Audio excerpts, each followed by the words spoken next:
Hello, everyone, and welcome back to another week of Sabbath School Nuggets. Now, first, before we begin, I just want to take a moment to thank Cynthia for walking us through lessons 2 and 4. Thank you so much for that. And to Seth for walking us through last week's lesson. It was a great study. Our memory text for this week is very well known to us Adventists, and it comes from John 12 and 32.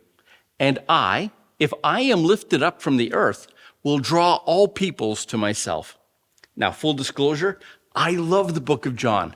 Whenever I pastor a new church and we come to Wednesday night prayer and Bible study, the first book of the Bible I want to study with people is the Gospel of John. Why? Well, for several reasons. First, because the theme of John's Gospel is that Jesus is God and God became one of us. John's entire Gospel is about proving that Jesus is in fact God.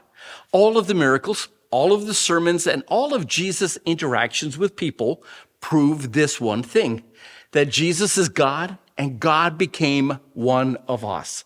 Later on, John would add to this that Jesus is God and God died to save us. Then he would conclude that Jesus is God and God is coming back for you and me. That was John's testimony.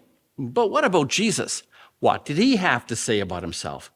Well, Sabbath's lesson points out that what Jesus had to say about himself, well, let's just say it triggered some people, which in turn led to some rather dramatic encounters with not only the common people, but also with the Pharisees and the Sadducees.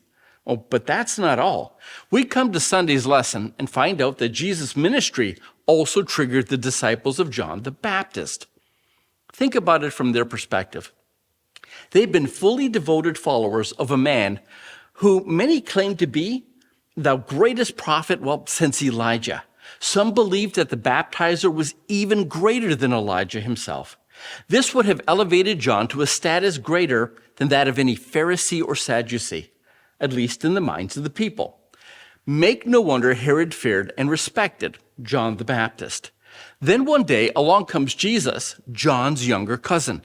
And in a culture where the older was greater than the younger, even among cousins, we see John submitting to the younger.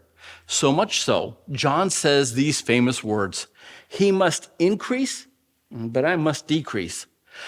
The greatest prophet of all, a prophet greater than Elijah himself, gave this testimony. You might think I'm great, but let me be clear. Jesus is by far greater than I am. Well, that was our nugget for today. Thanks for stopping by. I'll see you tomorrow.